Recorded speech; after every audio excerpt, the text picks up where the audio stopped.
Fala galera, tudo bom com vocês? Eu espero que sim. Vamos então para mais uma dose da minha série aí, sua dose semanal de análise on-team, tá?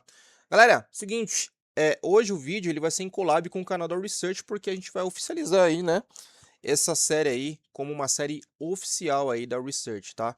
Provavelmente ela vai acontecer a cada 15 dias, né? Por mais que a série se chame semanal, porque eu sempre vou mesclar entre fazer uma live ali nas quintas-feiras com o nosso time de analistas e fazer, né, a nossa dose semanal de análise on team, para não ficar, pô, eu fazer uma live na quinta e depois na sexta trazer o mesmo conteúdo que eu trouxe na quinta, né? A gente sabe que os dados on team não mudam na maioria das vezes assim tão rápido, então a gente faz assim, tá? Então sempre quando eu tiver nas lives oficiais da Research não vai ter dose semanal de análise on-chain. Sempre que eu não tiver, na semana que eu não estiver nas lives oficiais, teremos aqui a sua dose semanal de análise on-chain toda sexta-feira. Então já peço de antemão, tá? Segue aí o canal, se inscreve no canal, tanto no meu, tanto do Research. A gente tá fazendo um trabalho incrível lá com o nosso time de analistas, né? Tem sido aí realmente muito bacana estar com o time lá, tá? E, sem muitas delongas, vamos aí iniciar o nosso conteúdo de hoje, tá?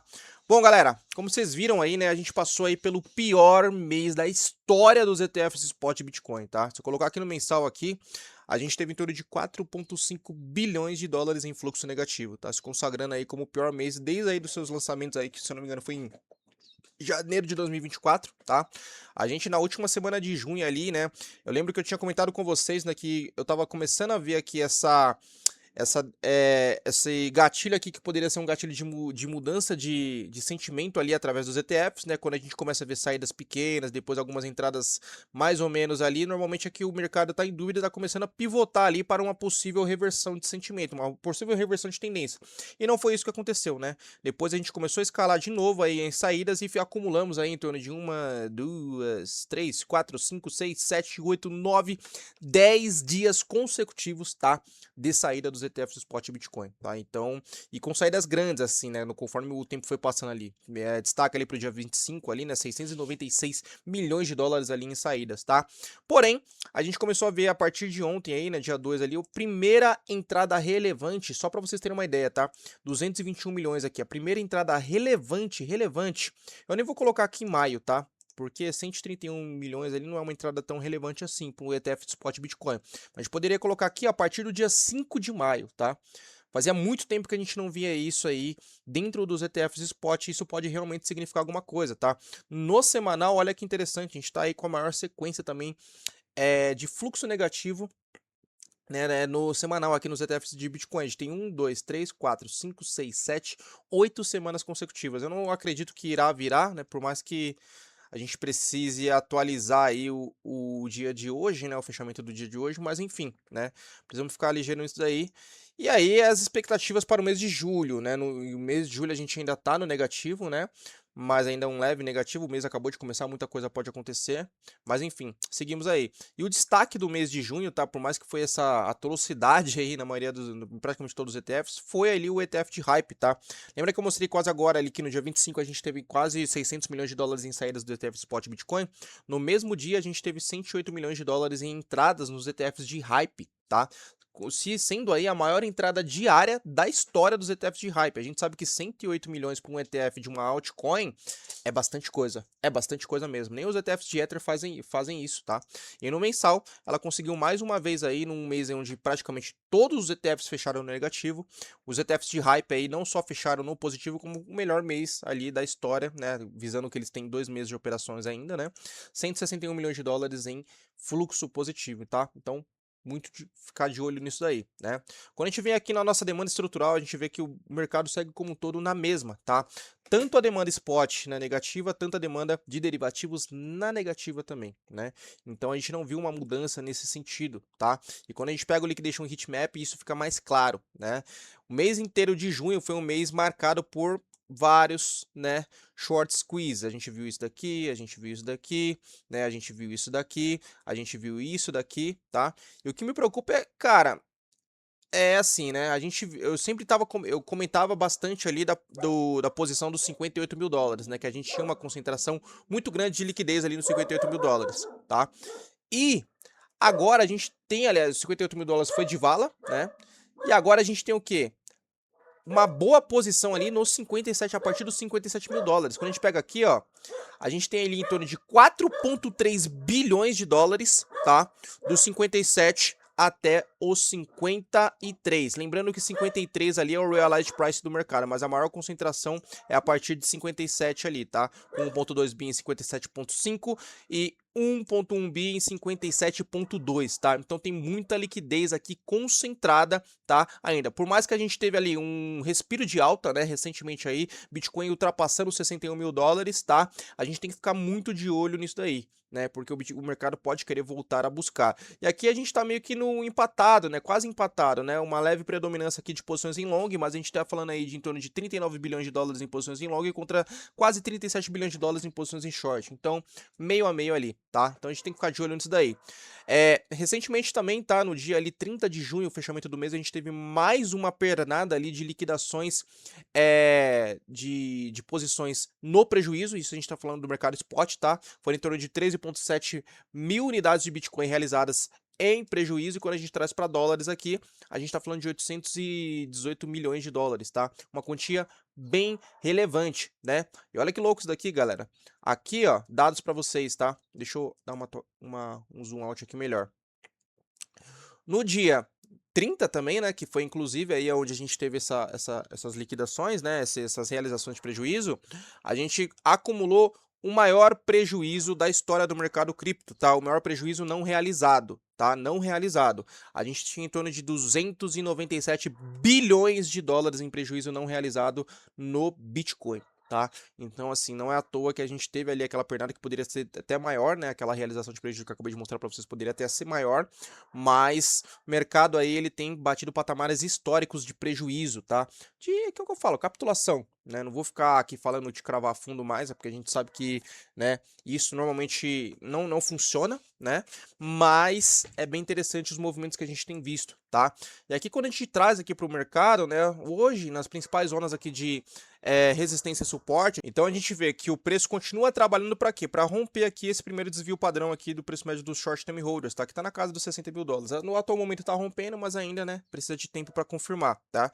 E a gente continua operando o quê? Abaixo da média móvel de 200 semanas, tá? Levemente abaixo, tá? Porque a gente pode em breve aí tá ultrapassando, tá? Média móvel de 200 semanas hoje é oficializada em 62,4, tá? E a gente tem aqui o último suporte do mercado, que foi o que eu falei para vocês quase agora, 53 mil dólares, que é onde também tem a última zona de liquidez forte ali, quando a gente fala ali de posições em derivativos, tá? 53 mil dólares hoje é o realized price do mercado, tá? Preço médio do mercado. E esse preço médio caiu, tá? Caiu. Significa o quê? Que os players aproveitaram essa queda para melhorar suas posições, tá? E aqui a gente, né, quando a gente consegue ver aqui de uma maneira um pouco mais ampla, né, quando a gente fala de média móvel de 200 semanas e a importância dela dentro dos ciclos do Bitcoin, tá? Eu acho que eu já comentei isso para vocês, mas todos os ciclos ali, todos os fundos do mercado, a gente sempre viu o preço do Bitcoin ou tocando na média móvel de 200 semanas, isso aconteceu aqui, ó, em 2015, isso aconteceu em 2019, e no Corona Crash a gente teve um leve desvio, e em 2022 as paradas se intensificaram, até porque a gente teve dois cisnes negros, a gente fala de crash da Terra Luna e crash da FTX, tá? Então a gente caiu abaixo, e no atual momento estamos aqui respeitando, digamos assim, essa tendência do ciclo, né?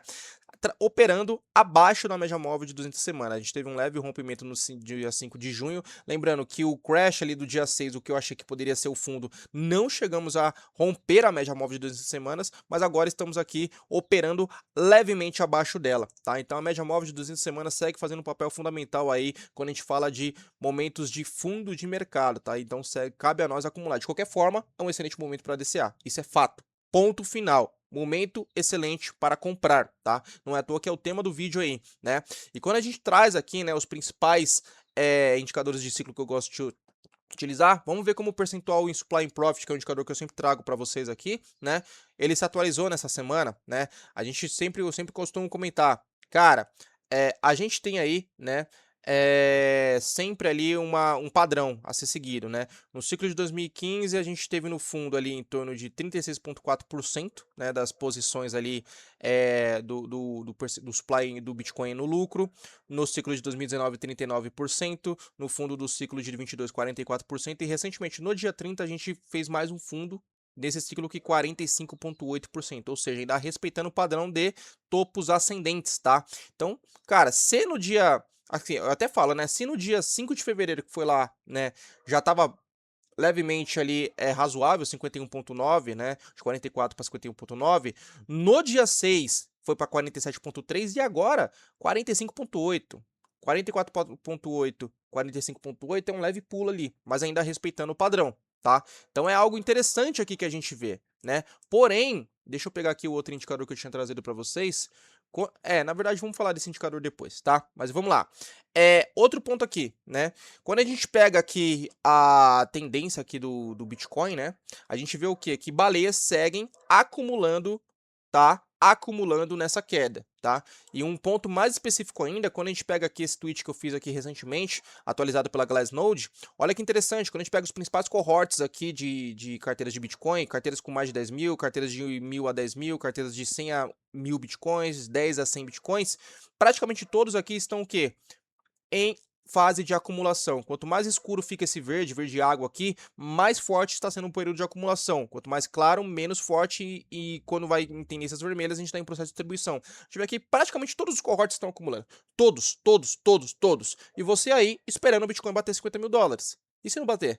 Entendeu? Então por isso que eu falo, é um excelente momento de acumulação. Eu já tenho falado isso desde que o Bitcoin tocou 60 mil dólares, lá em fevereiro. O que tá ótimo. Tocou 60 mil dólares, você fez seu DCA lá, apertou a mão, beleza. Ah, mas caiu pra 57. Mas, cara, você comprou 60. 60 pra 57, você poderia não ter comprado, entendeu? E que é o que eu tenho falado. Continua fazendo DCA, continua pesando a mão, entendeu? Porque a gente pode nunca mais revisitar essas zonas de preço, tá? A gente vê aqui, quando a gente fala de long term holders, maior patamar de prejuízo, de quantidade de bitcoins no prejuízo na mão de long term holders, tá? A gente tá falando ali de 7,3 mil unidades de bitcoins no prejuízo na mão de long term holders. E olha aqui o padrão dos long term holders se quebrou, né? Isso foi um ponto que eu até comentei na última live que eu participei da research. De uma certa forma, o supply and profit segue o padrão ali que eu mostrei para vocês, mas esse padrão aqui quebrou, né? O que é esse padrão aqui? Esse daqui é o percentual de long term holders no prejuízo. E a gente percebe que a cada ciclo menos long term holders ficam no prejuízo, menos quantidade de bitcoins na mão deles ficam no prejuízo. Ciclo de 2015 a gente teve 53,6, ciclo de 2019 46,3, ciclo de 2022 44,7 e recentemente a gente foi para 45,3, ou seja, uma crescente do último ciclo. O certo era a gente fazer uma decrescente, por isso que quando bateu ali no dia 6, 43%, porra, eu achei muito viável, né? De 44 para 43, porém, né, o mercado veio e surpreendeu. Só que o ponto principal é o quê? Eu ainda não considero tanta chance disso acontecer, mas, né, visando tudo que viu, isso pode acontecer sim. Todos os ciclos aqui do Bitcoin, né, quando o fundo aconteceu, nos ciclos, o preço caiu abaixo do preço médio dos long term holders, tá? Como vocês podem ver, isso aconteceu aqui em 2015, lembrando que a linha azul é o preço médio do long term holders e a linha preta é o preço do Bitcoin. Isso aconteceu em 2019, isso aconteceu em 2022 e isso não aconteceu ainda nesse ciclo, só que aqui embaixo quebrou. Aqui em cima, lembrando que isso daqui são dois indicadores em um, pode ser que não tenha quebrado também e a gente pode visitar. E aonde está o preço médio dos long term holders? Nos estão falados, né, praticamente 50 mil dólares. Aqui está 49,8. Tá? Então a gente tem que ficar de olho nisso. Porque isso me preocupa um pouco, né? E eu acho que não é inválido, a gente não pode descartar 100% isso daqui, porque na Cauchy, recentemente eles postaram, tá, que as apostas lá estão 70% de chance do Bitcoin cair abaixo dos 50 mil dólares, tá? E a gente sabe que esses mercados preditivos têm um lance muito forte ali de realmente prever as paradas, porque a galera tá apostando dinheiro. É o próximo, basicamente o proof of cash da parada, entendeu? E aqui esse indicador da Alfracta é muito interessante porque ele mostra aqui, né, como que foi os fundos ali de cada ciclo e o início de bull para o início do bear, né? A gente percebe o quê? Deixa eu tirar essas luzes aqui, senão quebra as pernas. Todos os inícios o final de um bear market, vou colocar aqui, ó. O que a gente viu acontecendo? O preço médio dos long term holders cruzando abaixo do preço médio dos short term holders. Isso foi fato. E aí depois, quando iniciou o bull, o que a gente viu? Um movimento contrário. O preço médio dos long term holders cruzando acima do preço médio dos short term holders. Então, como vocês podem ver, isso aconteceu praticamente em todos os ciclos, só que isso não aconteceu em nosso ciclo ainda, tá? E estamos no momento do mercado, deixa eu tirar o preço aqui, onde essa linha está mais afunilada como nunca, né?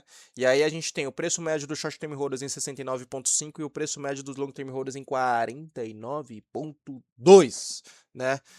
Então, isso me deixa cada vez mais preocupado com a região dos 50 mil dólares. Por isso que eu não descarto 100%, cada vez mais preocupado assim, né? Eu não descarto 100% da gente poder visitar lá, mas eu não tô esperando. Eu tô comprando e fazendo o possível para comprar e acumular o máximo que eu conseguir nesse período, tá?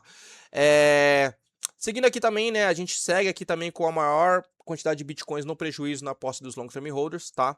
E aqui a gente começa a ver que os players estão pegando essas zonas novas de descoberta de preço entre 58 mil dólares ali, né, 59 mil dólares e estão acumulando. A gente, acumulando assim, né, está tendo interesse de negociação. Eu não posso ser aqui clubista e falar que os players estão acumulando, mas eu tenho um gráfico que prova isso. Mas falando desse gráfico aqui, não posso falar nisso, né.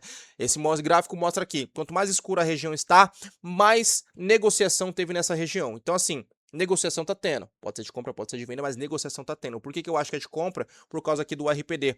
Olha como essas posições em vermelho, esses candles vermelhos cresceram, tá? Das últimas semanas para cá. A gente tá vendo o quê? Posições novas sendo acrescentadas, posições de curto prazo. Para quem se recorda desse indicador aqui, basicamente até aqui dos 61 mil aqui em diante, né? Antes do Bitcoin revisitar essas novas regiões, tava tudo azul. Tudo azul, isso significava o quê? Que eram apenas bitcoins ali que estavam parados há mais de 155 dias. E agora apareceu candles gigantes aqui, grandes aqui, relevantes mesmo, tá? São os maiores candles aqui, quando a gente fala aqui do percentual, deixa eu tirar os long term holders, aqui ó, de posições de short term holders, ou seja, bitcoins que foram movimentados nos últimos 155 dias, ou seja, foram posições recentes, os caras estão aproveitando e estão comprando, estão acumulando, entendeu? Então por isso que eu falo aqui que quando eu caso com esse indicador aqui, pra minha opinião é o quê? É acumulação sim, tá? Acumulação sim, tá? E por fim aqui, um ponto que me deixa um pouco preocupado também é isso daqui, né? Quando a gente pega o Capital Rotation, né? O Net Position Change, a gente vê que o capital está saindo do Bitcoin, mas também está saindo das stablecoins, e isso quebra um pouco as pernas, né? Porque quando a gente vê um capital vindo para stablecoins, beleza, o pessoal tá ali preparando bala na agulha para quando achar que é o melhor preço ali, acumular, e a gente não tá vendo isso, tá? Então, são análises aí que eu fico com um pouquinho de medo. Galera, é isso, tá? Vídeo um pouco mais rápido, mas peço mais uma vez para vocês não deixem de deixar o like aqui, curtir, comentar, fazer toda a paradinha que a gente tá ligado, tá? E lembrando, primeiro vídeo em collab com a Research, aproveita lá, dá uma olhada no canal da Research, tem muita coisa boa ali acontecendo. Tamo junto e nos vemos semana que vem, hein? Valeu!